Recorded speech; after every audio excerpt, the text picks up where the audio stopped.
大姐上厕所从来不用纸，必须用纸的话，就要把用完的纸留着，下次继续用。用完的卫生棉也要洗接着用。为了省水，马桶要攒1天，睡觉前才会冲1次。28年来没买过一件衣服，短裤都是30年前趁降价买的，松紧带已经没有弹性了，没关系，用夹子夹上照样穿。袜子都穿到脱丝了，变成了薄薄一层。短袖从小穿到大，上面全是洞。他还说希望再穿个20年。洗发水也是各种免费试用装。洗衣服用洗衣机就太费电了，直接把衣服泡在洗澡水里，洗完澡顺便就把衣服洗了。我觉得这样还是浪费，应该把洗澡水收集起来冲马桶才对嘛。家用电器都是用优惠券兑换的，为了省下每月17元的燃气费，他把家里燃气停了，只要花钱一切免谈。很多人觉得这样省钱完全没必要，你再省也买不起房子啊。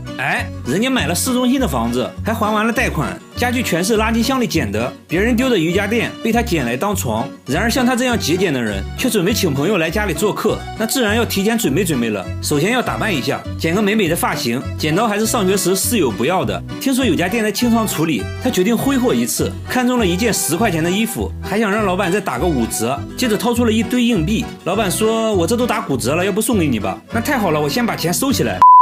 接下来就是给朋友准备晚餐了。只见他来到垃圾桶旁边，好朋友要来家里做客，他却在垃圾桶里找食物招待朋友。他特意来到高档餐厅门口的垃圾桶，说这里丢掉的食物品质好。在路人诧异的目光下，他开始采购了。你看这不就有很多新鲜的葡萄吗？还有西红柿，做个西红柿炒葡萄，不错。今天运气也很好，还找到了一盒烤鸡，看了一下生产日期，才过期6天而已，非常适合给朋友当主食。最后还找到一盒蛋糕，这下齐了，餐后甜点都有了。这时店主想要赶走他没有感到一丝尴尬，他认为只要你把食物丢进垃圾桶，那就是公共财产了，自己就可以正大光明的捡，还说你们真是太浪费了，下次丢垃圾的时候能不能先给我打个电话。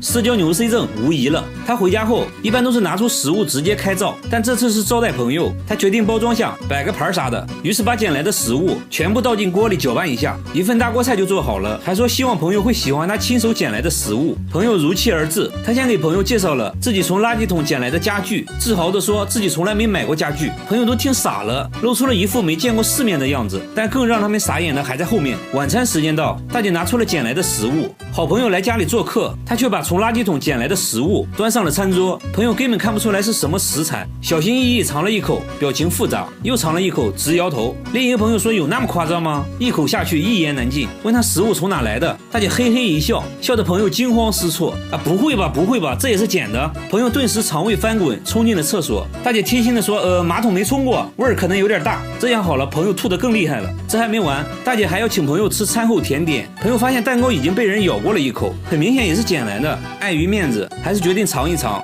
确实不新鲜了。朋友打开冰箱找水喝，发现冰箱铺了一层报纸。大姐解释说捡来的食物有的包装比较脏，所以才铺上了报纸。朋友一听，那算了吧，我还是憋着回家喝吧。没一会儿朋友便离开了，以后估计不会再联系了。但我觉得大姐至少还挺坦诚的，其实她变得极度节俭也是有原因的。大姐说自己名牌大学毕业，本以为一辈子衣食无忧，没想到后来竟然失业了，这让她有了危机感，于是学会了省吃俭用的生存之道。据说每个月都能省下4000块，房贷都还完了。现在我终于知道自己为啥没买房子了。好了，我是右贝，关注我，每天一个迷惑行为大赏。他家天花板上出现了一个诡异的洞，洞口会流出黄色液体，还经常传来奇怪的声音，洞的数量不断增加，第二天就多出来好几个，有大有小，形状各异。用内窥镜往洞里一看，却发现了一个更惊人的秘密。刚开始呢，他还以为是蟑螂，丈夫拿着杀虫剂一阵猛喷，再仔细一看，才发现是个洞。天花板上怎么会有洞呢？吓得他赶紧去找物业。物业说30年来从未听说过这种事情，也没有别的住户反映过。物业表示他们管不了，主人现在很害怕，找来节目组。节目组猜测呢，可能是孩子拿玩具捅破的，但孩子说不是自己。现在谁还玩玩具啊？都是看手机。想想也是，就算用筷子也不能戳破天花板。随后拿内窥镜伸到里面一看，竟然发现了一坨毛发，还有很多墙纸碎片。主人还说天花板经常传来奇怪的声音，有时咯吱咯吱的，有时呢又像玻璃球掉在了地上。难道天花板有什么生物？主人听到这里瞬间起了一身鸡皮疙瘩，因为天花板没有出口啊，所以这东西应该还在天花板上。节目组把摄像机对准天花板，准备等它再次打洞的时候抓现行，但一直过了3天都没再出现新洞口，也没再听到奇怪的声音。没办法了，必须要请专家了。专家在壁橱里也发现了一团毛发，很明显不是人的头发，还发现了一坨便便。专家仔细观察后说，这东西应该就是老鼠。鼠，但他们住在7楼，天花板怎么可能会有老鼠呢？专家说一定是通过一些缝隙钻进去的，进去之后呢就被困住了，不知道怎么出来，所以才会打洞。至于最近呢都没有什么动静，专家认为老鼠已经逃走了。那它到底是怎么钻进天花板的？专家拆掉通风管道后，发现管道附近有个明显的裂缝，老鼠就是通过这个缝隙钻进来的，最后也是通过缝隙逃走的。为了防止老鼠再次进来，他们堵住了通风管道的缝隙，重新贴上了新的壁纸，一切恢复了正常。然而下面这个房子又出现了新问题。在海边一座孤零零的房子里，每天都会传来呲啦呲啦的声音。房子外面还有个神秘的图腾，看着非常诡异。有人说房子里住着海王，声音是他磨三叉戟时发出的。工作人员才不信，壮着胆子上前查看，发现大门竟然是开着的。不怕死的工作人员走了进去，里面一片漆黑，突然灯就亮了。映入眼帘的就是用胶带铺成的地板，用了2种颜色的胶带交叉覆盖，形成了特殊的花纹。抬头一看更夸张，房子的墙壁全部贴上了绿色胶带。不仅如此，卧室也完全用胶带覆盖。这时主人出现了，不是海王，而是一位老奶奶。奶奶说这没有什么大惊小怪的，自己喜欢这样的装修风格，足足用了4年才全部完成。那外面的图腾代表着什么？奶奶说图腾没什么特殊含义，是这个房子的装修图，自己就是按照图腾来装修房子的。但每隔一段时间，胶带就会失去光泽，奶奶就会重新贴一遍新胶带，不一会儿就用完了1卷胶带，还说1周就要用掉300卷。打开橱子，里面存放了大量胶带。她为什么会有这种迷惑行为？原来40年前她的身体出现了问题，以至于不能出门。为了锻炼身体，才决定用胶带装饰房子，顺便呢锻炼身体。没想到现在身体越来越健康，所以就坚持每天贴胶带了。但是要论迷惑行为，还得看下面这位大叔。这座公寓每到深夜就会叫，公寓的住户苦不堪言。有人说听起来像青蛙在叫，又像是什么东西在楼梯上跳。节目组循声来到一位住户家里，只见声音越来越大，打开灯后让人哭笑不得。原来是大叔磨牙的声音，磨的那叫一个响。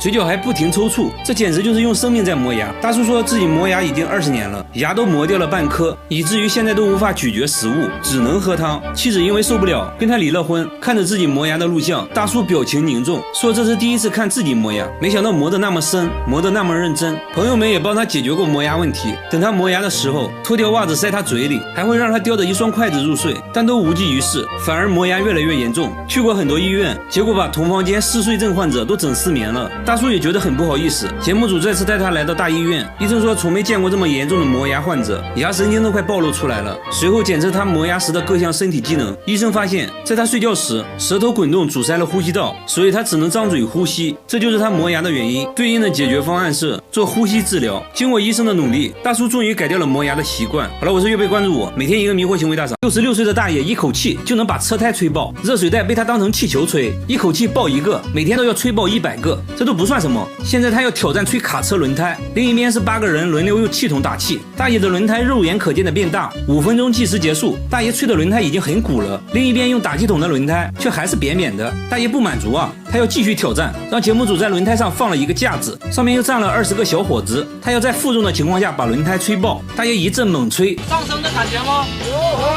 咱们中国的轮胎质量属实不错，大爷吹了10分钟，硬是没吹爆。等人都下来后，轮胎嘚一下就变大了很多。这天，大爷想要挑战极限，吹挖掘机轮胎，这玩意儿可比卡车轮胎难吹啊！司机露出了难以置信的表情。只见大爷半蹲马步，一口接一口往里吹气，轮胎很快就有了起色。毕竟是挖掘机轮胎，吹到一半的时候最困难，吹了好几口也不见起色。周围人不停地给大爷加油打气，大爷摘下帽子擦了擦汗，体内的小宇宙正在爆发。接着额头青筋暴起，一阵猛吹。最终轮胎被大爷吹了起来。那他是怎样练成这项绝技的？原来30年前，大爷最喜欢的就是钓鱼，但是没船就没办法去湖中钓，他决定用轮胎代替船，但是没有打气筒，于是尝试用嘴吹气。这一吹不要紧，他吹出了新高度，没一会儿就把轮胎吹得硬邦邦，慢慢就变成了一种爱好。大爷说不会停止挑战，要再吹他个50年，只要有我在的地方就不允许出现打气筒。大爷的嘴属实厉害，下面大叔的手上也有绝活，大叔一巴掌就能抓到10只苍蝇，一天徒手能抓1万只，抓过的苍蝇足足装了4大袋。菜市场的苍蝇见了他都吓尿了，只要他出手绝对不会落空，百发百中，没有一只苍蝇能活着逃出他的手掌心。摊位老板纷纷拍手叫好，旁边大叔看了也想试试，不过动作属实有点滑稽。工作时一只苍蝇落在了桌子上，他慢慢靠近，苍蝇察觉不对立马就跑，但是太晚了，大叔一巴掌送走了他。仔细观察后发现天花板还有一只，迅速丢出乒乓球一击致命。那他为啥痴迷于抓苍蝇？原来大叔是一家保洁公司老板